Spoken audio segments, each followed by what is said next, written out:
Welcome to Uncover the Human, where every conversation revolves around enhancing all the connections in our lives. Whether that's with our families, co-workers, or even ourselves. When we can be our authentic selves, magic happens. This is Cristina Amigoni. And this is Alex Cullimore. Let's dive in. Welcome back to this episode of Uncover the Human. We are joined by our guest today, Matt Poepsel. Welcome to the podcast, Matt. Thanks for having me, Alex. Christina, great to see you. Yeah, great to see you again. We were on your podcast recently, so this is a nice exchange. It is. Yes. It is. Loved getting to know you and looking forward to today's conversation. Yeah. So tell us more about yourself. What would you like to share? Yeah, a little bit about myself. I had a military background starting out, so 6 years in the Marine Corps, and that was a pretty formative time for me. So I kind of learned the rules of the road, so to speak. My first real adult job. So that was an exciting time. And I remember just really being impressed by leadership development and the nature of working very close-knit with other people to try to accomplish some pretty important things. And I thought, well, adulthood's not that bad. But when I got out and went to the civilian world, I was ready to continue my leadership training, and I wasn't emphasized quite as much as I might have expected. So I kind of had to continue my own self-study, but I'll tell you that I just really fell in love with the people dynamics, people working together to accomplish really important things. That never left me. Yeah, that's super interesting. I would never have thought about that contrast, but it makes sense. There's probably a lot more structure and thought put into that, and a lot longer term corporation, essentially. Yeah, I had to think about it a lot because what I realized is that you can't, if you're in the service, you can't just go out and put out a want ad, a job wanted kind of help wanted ad, and go find somebody from another branch of the service. Even you have to promote from within. You have to develop from within. So I think that it's a lot of that's why I get so much emphasis. But you have very young people in charge of some really big decisions, and I think that's also a big part of it. But it's unfortunate. I think that we probably used to do a lot more formal leadership training in the past. I hear about IBM Academy and GE had this major campus, and I'm like, where'd all that stuff go? And yeah, it's I think it shows today too, to be quite honest. Oh, it definitely does. It definitely does. I would say there's probably, yes, a bunch of young people with very big decisions in the outside of the service as well, and they could use a little more training. Yeah, when I was coming up, life seemed a lot simpler. When I first got out, and the internet was really just kind of becoming a thing. I've been around that long, and as I continued on, I really continued to study high stakes environments. Right, so when you think about the military, fire service, all these kinds of things, and now I feel like every environment's a high stakes environment. There's so much changing and so much rawness, and the stakes are so high everywhere that I feel like we're all kind of living in this very trauma-centric, high stakes, walking a tightrope environment, but we don't have the fortune of having that leadership development from such an early formative stage. And that's where I think we get ourselves into trouble. So what are some of the bigger gaps you noticed, or bigger contrasts as you stepped out and you're like, oh, hey, something's not here? Yeah, mission was one, because pretty much everybody that I served with was really committed to understanding at least the umbrella picture of why you're here. And you would start to you would get silly job assignments. We always had that, scraping rust off of something, but it's important, but it doesn't mean it was enjoyable. So it's not like it was an entirely cakewalk the whole time. But I think everybody had a sense of purpose and intentionality, for national defense or whatever it might have been. And when I got to the civilian world, I thought, okay, I can just kind of take a smaller mission at a software company that I was working at. Everybody must be like it. No, this just doesn't automatically happen. I'm like, man, what just happened? So now it's like you had to work artificially hard to sort of give and communicate that sense of purpose, something that I just kind of took for granted. That was another big one, Alex. That absolutely makes sense. That's a huge one. Yes. Yeah. Yeah, because as you said, it's not that every task has to, become a Nobel Peace Prize type of task. That's not what mission is. But do we all understand why we're doing this? Do we all understand how we can connect with each other to do this? And are we all marching in the same direction? And that's either it changes every 3 seconds in organizations a lot, or every department has, something different. Every leader has something different that they're communicating. It's assumed. I'm like, well, yeah, we've got a poster. Read the poster. And I'm Yeah, like, right. that, but it's like it's a lot more than that. It takes a lot more than that. I was particularly frustrated once because it was like Friday night. We just passed failed, I should say, inspection. So we're scraping paint off the floor, anything, just small stuff. Because some general was probably maybe going to glance at the building at some point. You find yourself in these situations where you get a little bit frustrated. And I had a sergeant come in, and this is early in my tenure, and he said, "Marine, whether you're cleaning your weapon or you're washing that window, every act you take while you are in the service is an act of national defense." And I thought, whoa. Now later on, I was like, yeah, right. But in the moment, you're kind of like, wow, could you imagine if you would approach everything that you do and just really think about it? And he wasn't wrong. He wasn't wrong, but it was just, you had to kind of use your imagination perhaps in some of those. But I think we've come so far away from that now that even today, I find that employees, in many cases, team members and team leaders, will feel like I'm doing really important work, but I feel so disconnected from the why that even the important stuff is becoming transactionalized. It's like we've tried to move so quickly, or we're just not connecting the dots well enough that even the good stuff is sort of eroding out from underneath us, much less that we're training leaders how to constantly make sure people locally see themselves and their contributions in the context of the bigger win for the company, for or the stakeholders, whatever it might be.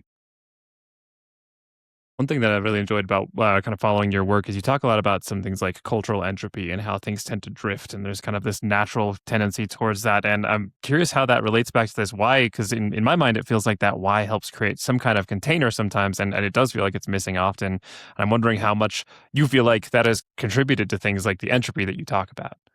Yeah, I think there is a default state in every system to move toward disorder. It's just how systems work. Things get more complex, and we lose energy efficiency to heat in physical systems.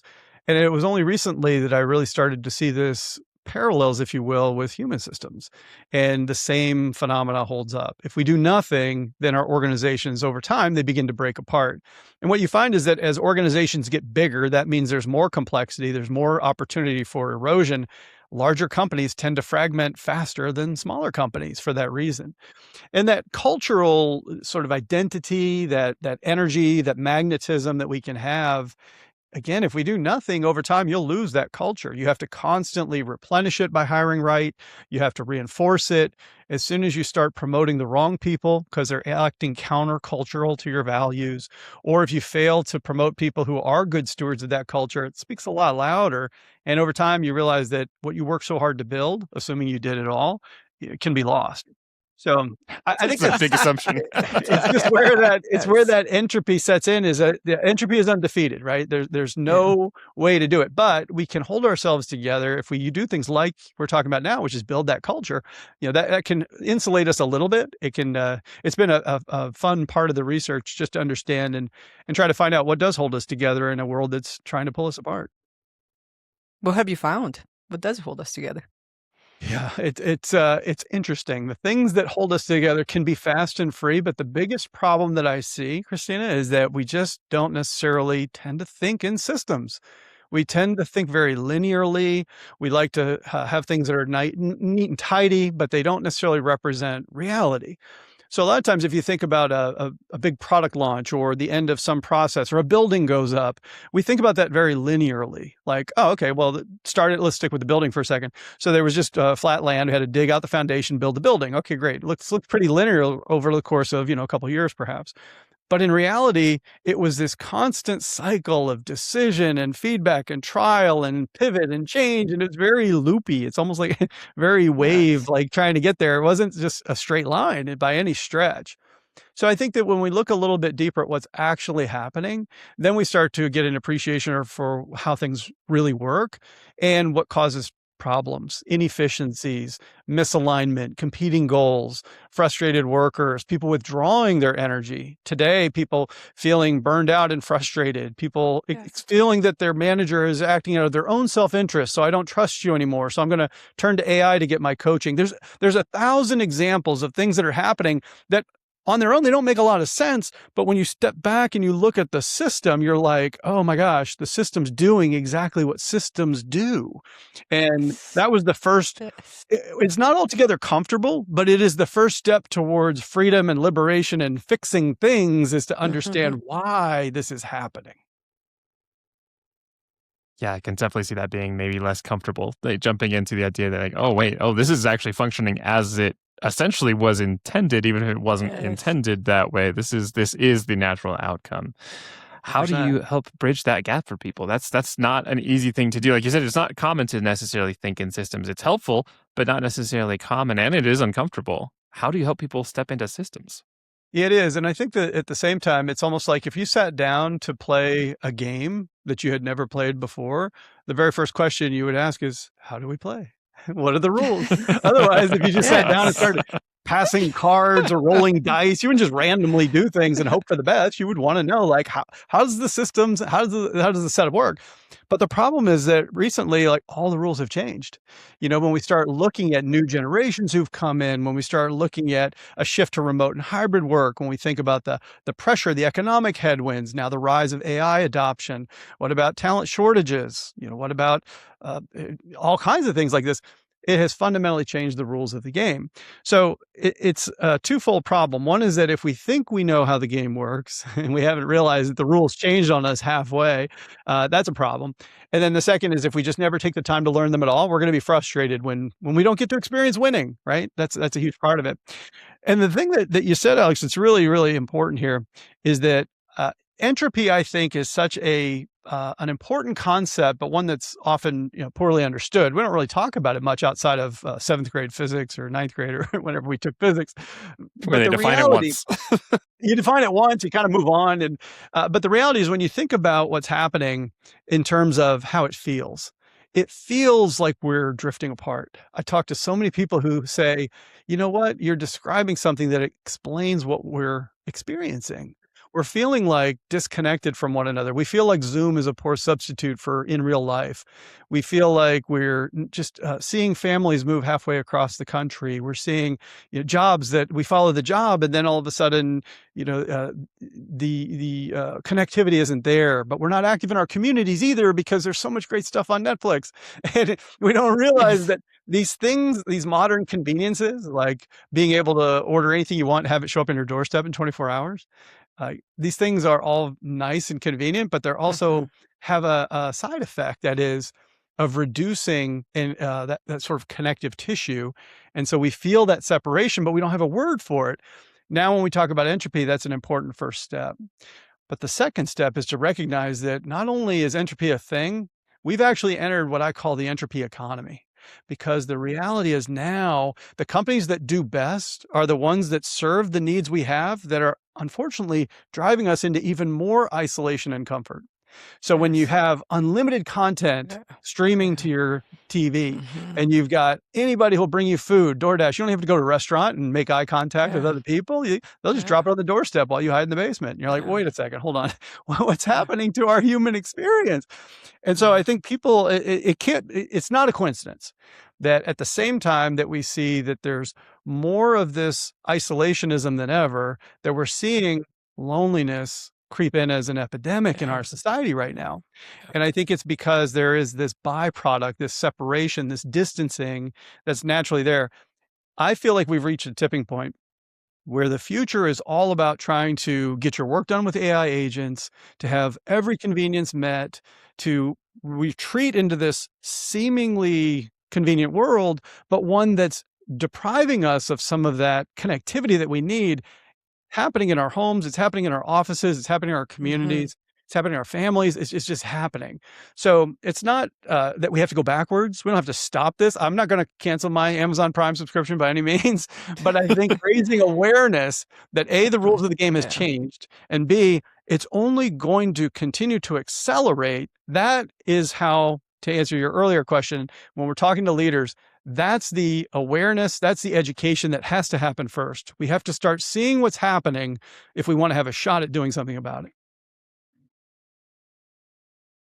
I Yeah. appreciate that. There is this connection everywhere. But it's interesting because I think there is a way to use all these tools and conveniences without having to go backwards so that we can spend more time connecting. So that we can spend more of the energy connecting because we now don't have to do all these other things that drain our energies in other way. That is true. I think there is that possibility for sure. I don't know that we're at a stage yet where we're taking that. I think I've seen research recently that talks about how the people who are the most prolific users of AI are not getting that time back. It's actually getting worse. They're driving even higher levels of productivity and Yeah. energy drain and commitment. Yeah. And I don't think it's going to last forever, but I do think these are early days. And I think we have to be mindful about it. We just have to be mindful about where the energy is going and the effect that it's having on us for sure. And part of the reason that this is so important is because whether you come down on the side of productivity and you want to have, and you think business is an engine, for example, organizations are engines for getting things done. The reality is that when we fall prey to entropy and we get pulled apart and this distance creeps into our collectivism, then it's inefficient. What happens is more of the available energy gets lost to what I call corrective effort as opposed to beneficial effort. So instead of being able to just pour all of our energies into doing the job we're all collectively working to do, now we've got to fall back and say, wait a second, we're misaligned in this way. Or now all of a sudden we've got this competing goal, or there's some feedback or communication breaking down. All that energy is almost like a tax, all that corrective tax that we pay. So it's less efficient when we allow distance to creep in, when we don't stay really tightly coupled, if you will. But for organizations that really stay tighter, I like to call them, this tightness in the loops that we create and that we represent in our teams, they are much, much more efficient.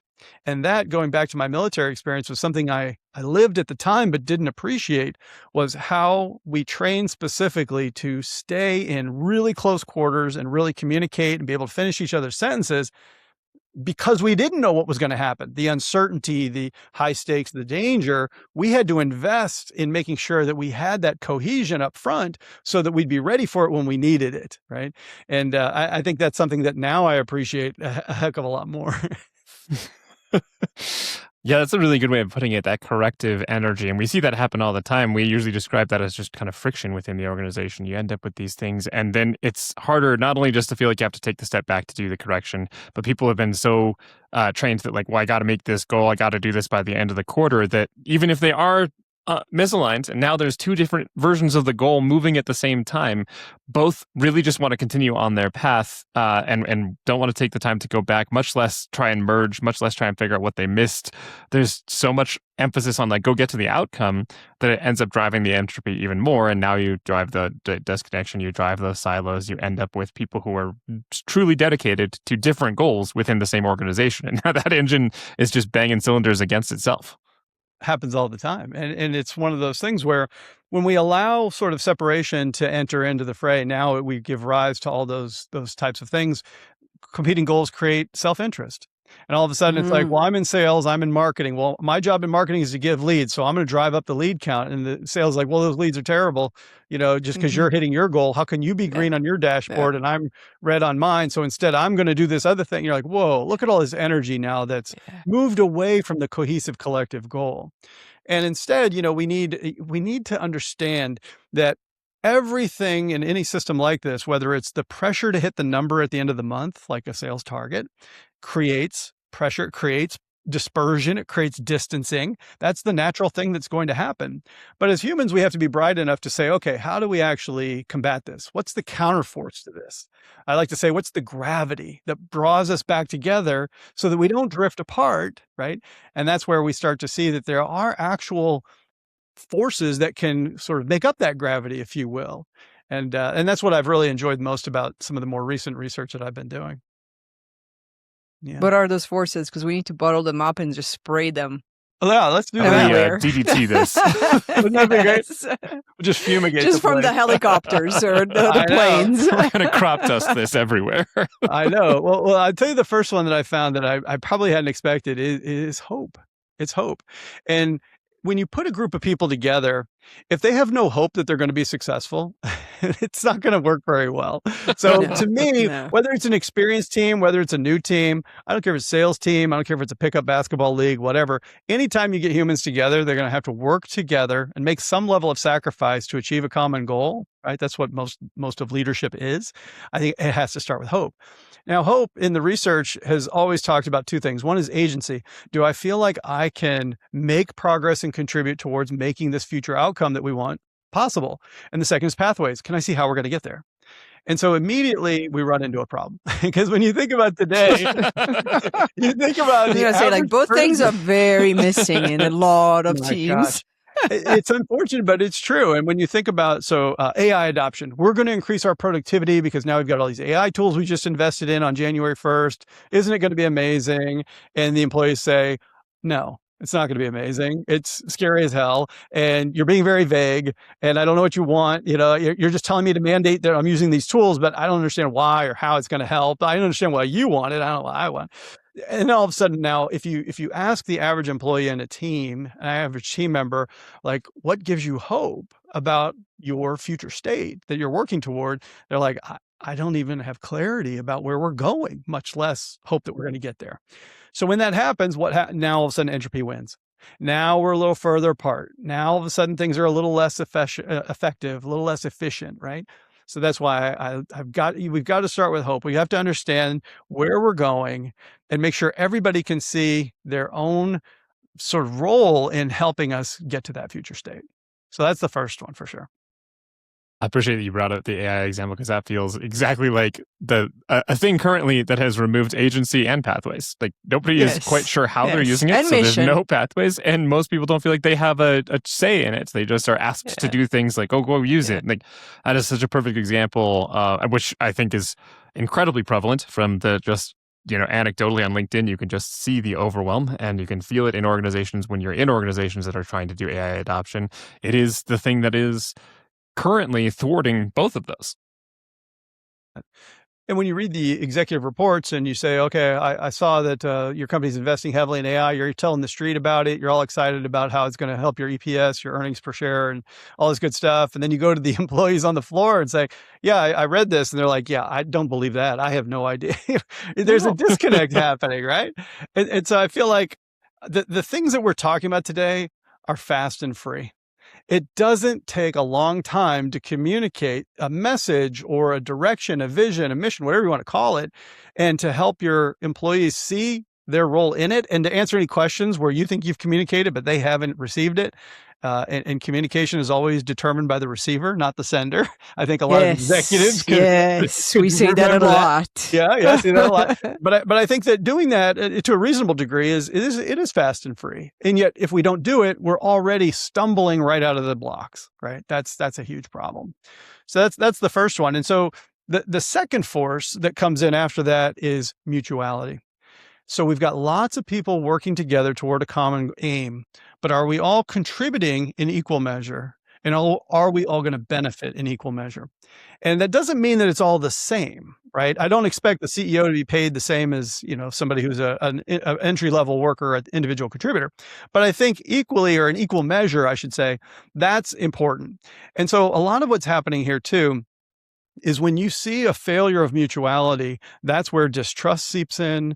That's where hesitation, psychological safety gets hurt. All the bad things happen. And where that's happening now, we can continue on with AI, where a lot of employees are saying, I see what's in it for you as the employer. You're going to write me out of a job and improve your profitability. Okay. But what about another one? What about return to office? Is return to office mandates, are these landing evenly on all employees, right? No. Not once in any of the ones we've seen. No. So now all of a sudden we're failing the second test, which is around mutuality. When we start to say that not everyone's impacted equally, and when we take any sort of a broad brush stroke approach to this, then all of a sudden someone's going to get impinged. And I'm not saying that it's fair for the executives to feel a level of discomfort of saying, like, if I can't see you, I don't know that you're working. I've heard horror stories. Somebody I play golf with at the country club told me that one of their people was folding laundry on a company meeting. I don't know. It's all kinds of weird things happening out there. But whenever there's some sort of misattribution about employers saying, well, employees are lazy and they'll take advantage. Or when employees say, well, employers are just money grubbing and they just want profits and they don't really care about us. Neither of those are universally true. But the misattribution happens when we don't understand how the game works, how the system works. So when we start to recognize that, entropy itself, like these forces of all the things we've been talking about, are naturally going to pull us apart. only by restoring mutuality and being transparent and understanding how can we make concessions on either side that assuage the other party. Again, it's not always going to be in perfect balance, but it needs to find its level. That's where we move past the misattributions and all of a sudden start to partner with one another, all the sides, the same thing happens, for example, inside of all teams. Let's say you have a marketing team, right? You have lots of different roles on a marketing team. Well, all of a sudden, how do we start to understand like how each party gets to contribute in a way that is respected and recognized and valued and all these things? If we feel lack of mutuality, somebody's playing favorites, all of a sudden the distance between us is absolutely going to grow. Well, and as you said, like a big problem with whether it's return to office or any of the other rules of the game, even if there are rules, there's always exceptions. And that's where that disconnection, that mutuality is missing, all of that it's missing, because you'll have like, if we're in a hiring freeze, well, but that department can do whatever they want. Or we have a return to office and everybody has to be in the office 3 times a week. And then the executives are never there. So it's like, that doesn't actually work. Right. You 100%. can't do that. Yeah, and if I go all the way back to things that happened to me instinctively in my military training, I was part of this 6-man special forces team, didn't really think much about it. I became what's known as the mule. That means I could carry the most weight. I carried the batteries, I carried most of the water, more than the other team members did. Why? Because I was able to. Physically, that's what I could do. So guess what? That was my contribution to the team at that time, was to be the mule. So at that point, did I complain and say, how come everybody's not carrying equal? That wouldn't have made any sense. We couldn't have moved as quickly together. It wouldn't have been as safe or as effective if we had. So instead, because I was so committed to the team concept, I knew that part of my job at that time was to be the mule. And mules do what mules do, right? So it was still mutual, right? In that example, because I wasn't as good at the time at navigation. So the navigator was responsible for making sure we didn't get lost. Exactly. So it's like, okay, great. So I had fewer responsibilities in one area, but more in another. It's like, that's how the team doesn't have to be the same, equitable, that whole thing. But I feel like mutuality was established because we understood our strengths, our roles, our contribution. We were respected for it. Fast forward to today, though, even in a much simpler environment, no, that doesn't happen. And the respect piece is a big thing, especially if we go back to something you said much earlier in our conversation about how we're gravitating towards self-gravitating. We're probably like, getting Academy Awards nominations for self-interest at this point. Right. There's just almost like an active destruction of mutuality. There's an active destruction of like teams coming together because it's all about me. It's like, I was hired. I need to show that I was hired for a reason. I have to provide value. So I'm going to destroy everything around us so that I can see, I made the change. Right.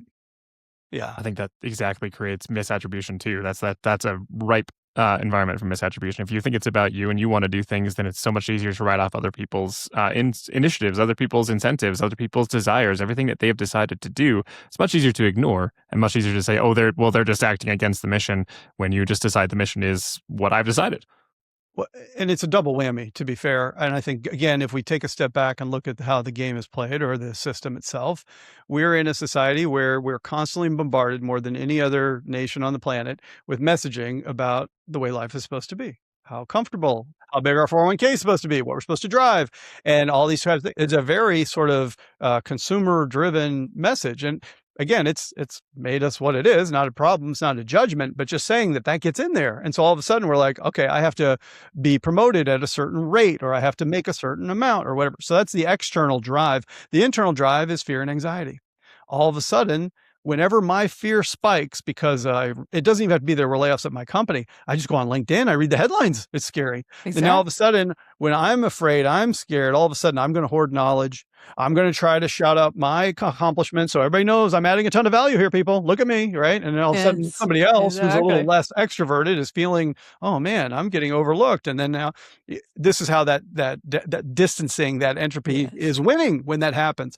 So whether it's coming from the outside and we're just constantly saying like, this is what life is supposed to be like, or it's coming from the inside of fear and anxiety about holding on to what we have, both are bad. I mean, both, they're not bad, but they just create these counterproductive behaviors. They're not contributing to this counterforce we need that draws us together, and they're actually feeding into the entropy that pulls us apart. That's a great example. You don't even need to see layoffs happening within it's a Mhm. that's a good example of how social media has created this idea of connectedness without the actual connection. Then we have this idea, and it happens for executives. They all look around at other companies like, oh, everybody's adopting AI, we have to adopt AI, or Yes. employees looking around like, oh, everybody else is getting laid off, we're going to get laid off. It happens at any level, but all you have to do is look and see the stories, and then you imagine the translation to your life, and whether it's happening or not, it just feels like that. And then we seem connected because we're seeing what's happening at other places, but we're not actually connected to the context of those. We're naturally disconnected from that context. And what you're looking at is through sort of a funhouse mirror of the algorithm, which is going to show you two things. One is going to show you things that this is what life is supposed to be like. Look, your best friend from college is out on vacation and, in Portugal, and how come you're not on vacation in Portugal? So all of a sudden you're like, oh, I got FOMO from that one. And then the other one is, oh, these 1,000 people just got laid off with an email, and you're like, is that email coming for me next? So, it's really, you're getting the worst of it from both sides. And why? Because that's the way the algorithm gets the most clicks, right? It's human psychology. It's been designed specifically to keep time on site, way up. So again, that's why I say the entropy economy is very real. Not a judgment, just saying we've got to understand how the game is played. And I feel like once that's the case, we have a much better shot at doing the healthy things, the right things that keep our teams efficient, that keep our psychology balanced, like all these kinds of things. But it does feed right into the third force. So I'll keep us going with that one. If that's all right. Definitely. Third one, it's commitment. Commitment. Am I committed to investing the energy into the team concept and into staying together as a team? And this is where you start to see that these are all interconnected. If my hope is low, my interest in being a part of that team is pretty low. When the mutuality isn't there, now I'm starting to withdraw some of that effort into the team from the team concept, right? And I think that's where it's like, do we even have the identity of being part of a team? Do we value that? Do we like to say, like, we're part of a team that's working on this thing? If the answer is no, or if there's other sort of problems, challenges, we don't feel like we're making good progress, we don't have transparency, we're confused, we don't have clarity, all these things erode commitment to invest in the team. And when that happens and you start to see that a certain percentage of people begin to peel off and withdraw, they have some discretionary time. I spend a little less time on this cross-functional team because I'm going to go back and do this other thing. That's where we really start to fray at the seams, if you will. And pretty soon the route is on at that point. So commitment is one of those things where it's not how commitment feels. It is actually the expenditure of energy into keeping the team going, right? Yeah. Oh, and especially commitment to keeping the team going. So not commitment to checking off my tasks or making sure I get credit for all of them, or, preserving my own self-interest and my own safety, but it's commitment to the team. How do we actually work as a team? Yeah. And I think if you've ever signed up for a club of some sort and you're like, I'm going to do this every Thursday. This is so much fun. I loved it. Week 2, you're like, oh, I got a lot to do, but I'm going to go anyway. Week 3, you're like, ugh. I just, now all of a sudden the thing I loved now feels like another to do on my list. By week 4, you're out. What happened was your commitment waned over time. And it wasn't necessarily that something changed in you, but these external forces are constantly tugging at you, pulling you away, pulling you off of, let's say it was a spin class or whatever it was. It was actually a healthy thing that you were excited about and wanted to do. Eventually entropy can win if we don't constantly reinforce that commitment. And so sometimes, when it's not easy, you still have to show up, right? And sometimes when, it was a tougher time, somebody has to kind of step in and play the cheerleader a little bit, or you're not going to be into it all the time. We get that. But I think that seeing when somebody's having a tough time and saying, how can I take on some of the load for you?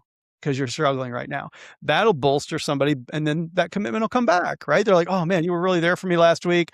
I did ship that large project I was working on. I'm back now. What can I do? Where are we at? I'm back. Oh, great.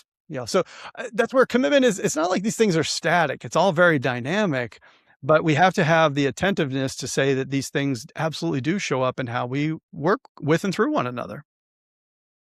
I really appreciate it. And as you said, they connect to the other forces. It's like They if I do. showed commitment to the team, now mutuality rises, which then hope rises. It's like Exactly right. Yep. it's all connected. And that kind of brings us to the very last one, the fourth one that I found so far in this kind of ongoing discovery, which I call synchrony. And, when you think about, for example, a crew team riding in the water, if their strokes aren't coordinated, then it's inefficient to try to move that boat through the water. It's the best analogy I can think of as far as the reason that you have a coxswain there calling out the cadence is because it's the most efficient way. The way they do their work mechanically actually enhances the performance of the team and the outcome. So this comes down to, are we doing our work in a way that makes everything sort of more congealed, more cohesive? Or are we doing things like, I'm just going to communicate our project status in a way that's most convenient for me? I don't really care if it makes it easy for you. Never seen that happen. Never seen that happen, yeah. My No. job to communicate status, here's how I like to do it, so I'm just gonna do that. And you're like, okay, you're doing your job, but the way you're doing it's actually making it a lot harder on the rest of us. That would be an example of a failure of synchrony, right? So instead of being able to do the work in a way that makes it easier for everyone to do their work, right, that we can sync everything up, all of a sudden we're out of phase. And now somebody who says, I like to write really long, detailed emails. And you're like, okay, but I don't like to read them.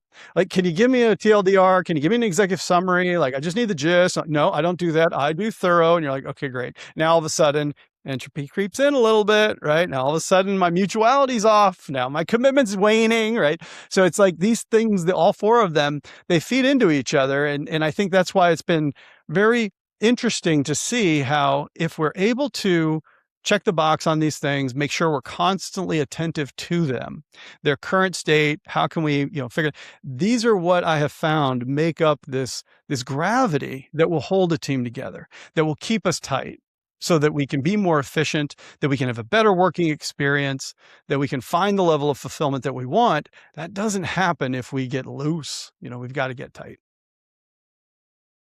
That makes sense, and I appreciate the general nuance you've brought into each of these concepts and forces, because I can see a lot of ways that people would otherwise misuse it. If you just hear the word commitment, then there's a lot of people who are like, well, see, I was up till 3, and now you're losing the mutuality because you're like, oh, other people weren't up till 3, or you get the mutuality of like, well, I did exactly my part, but I love your mule example of like, well, okay, but my part just looks different, and it still contributes to the team. I'm carrying more, they're navigating more, like there's still the mutuality there, and I could see how people can think or even defensively posture as if they are doing these without the real understanding that you're bringing here about these have to be put in the context and the nuance of, no, you're doing this for cohesion and with cohesion, not to show that you individually are doing one thing. 100%. And I feel like this is where I started to get hope myself when it comes to all of this. At first, I was having a hard time understanding how can I even put language to what we're experiencing. Like we've all felt it. We all feel like it's off. Things feel harder than they should be. I don't feel myself right now, like all kinds of things. But we didn't have the language for it.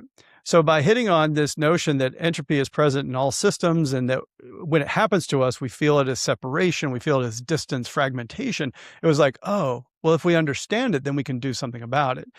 Then understanding the fact that gravity exists as a way to kind of pull our teams together, that was, another important step on the journey. And now what it means is that we can actually measure it. As a scientist, we can measure the current state of these things. We can improve them. We can watch the resulting impact both to things like engagement, reducing absenteeism, making performance go up, like all the things that we want in our organizations and our teams. We can watch those things get better by taking the interventions that the measurements tell us. It's a diagnostic. So I just think it's very empowering and exciting to think that we don't have to go backwards. We don't have to cancel any subscriptions or memberships. We don't have to change what we're doing, but we can all of a sudden find those fast and free things to do differently, to offset, to develop that counterforce to what systems always do, which is to break down. That's what systems do. And now when our entire economic engine is a system that's breaking us down, I think that it's twofold. The stakes have never been higher, but at the same time, there's hope. Because we can understand it like scientists, we always do. We can figure this out and we can do something about it. And I find that incredibly empowering. So I think it's not a pessimistic tale at all. I think it's very realistic. And I think it's very responsible for us to understand sort of what we're going through and why, and commit ourselves to doing something about it, both to make our businesses run better, which they need to, but also to help our people, and serve them better, which we need to. We have a responsibility to do that. He says, I feel more hope after this conversation. know, That's a I do helpful way too. of breaking it down and thinking about it. So if you were to leave people with an idea of something they could try, what would something they could try be that would help them draw those loops a little tighter? I think it might be just to step back and to take a look and feel like you can feel it. How tight are we as a team, or how loose are we as a team, right? So even without the measurement, just think about so many of us in different areas are part of teams. Like whether, like even my family, we're a team, right? The goals might not be as clear. We may not have KPIs and dashboards and business intelligence systems. OKRs and Yeah, but we have goals. We have things that we try to do together. Yes. Okay, great. But then also at work, I'm probably on 8 different teams at least. Okay, but are all those teams the same? No. So if you take a step back and maybe just take a blank sheet of paper and list all the groups that you're on, all the teams, whatever you want to call it, spin class, put that on there too, and just say loose or tight. Scale of 1 to 10. Like, where do they fall? And just draw it all out there. And for the ones that are high on the right side, they're kind of higher in terms of their tighter loops, then just say, like, what's different about those than these others that are loose? And just think about it through the lens that we've talked about with hope and mutuality and commitment and synchrony. You'll see it. That's my biggest thing, is if we start to see the world differently, we can't unsee it. And that's where I think we are on this journey together, because I haven't figured it out yet. This is active wet paint research, blah. But I'm encouraged enough to say that, you know what, that exercise right there will be pretty telling for any listener who's willing to take me up on that. Take the 5 minutes to analyze the different teams you're on and figure out what makes the difference between the ones that are tight versus loose, and do those 4 forces we've talked about. Do they help explain it a little bit? That's a great exercise. Well, and it's not a one and done. Ooh. And so it is the constant, like, okay, like this week, today, this month, whatever it is, it's, like, this is my score, tomorrow, oh, something just happened. The score changed. And it's, so the work to keep the team together, to keep the entropy away, it's daily, it's minute by minute, it's hour by hour, it's every action, every thought, every inaction, every word, it's just constantly there.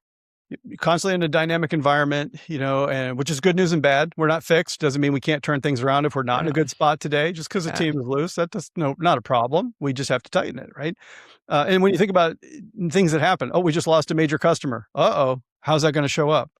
Took a ding to hope. Okay, what about my level of commitment? Am I starting to look at the door? Do I need to start updating my resume because we're probably not going to make it? Like, oh man, I don't want that. I don't want that distraction. Let's explain specifically about how we knew this was coming. We did a thing, whatever, or I don't know. But there's lots of things that we can do. But if we just don't stop to recognize the way that the system works, then all of a sudden what we get is randomness, and we get frustration. We get what we have today. Engagement is down, burnout is up, performance is flaps around unpredictably. Like, we can't have that, So I feel like you're exactly right, Cristina.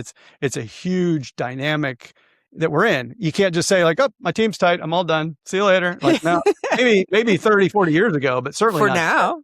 Yeah, exactly. For now. What about tomorrow? What about in an hour? Yeah.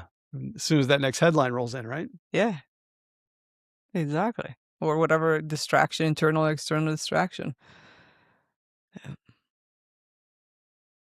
Well, thanks so much for all of your thoughts on these. These are fascinating entry points into understanding entropy, the entropy economy. I like how you describe it as the entropy economy. That makes a lot of sense internally, as well as just kind of how it feels. So to help bring us home here, we have a couple questions for you. First of all, what is your definition of authenticity?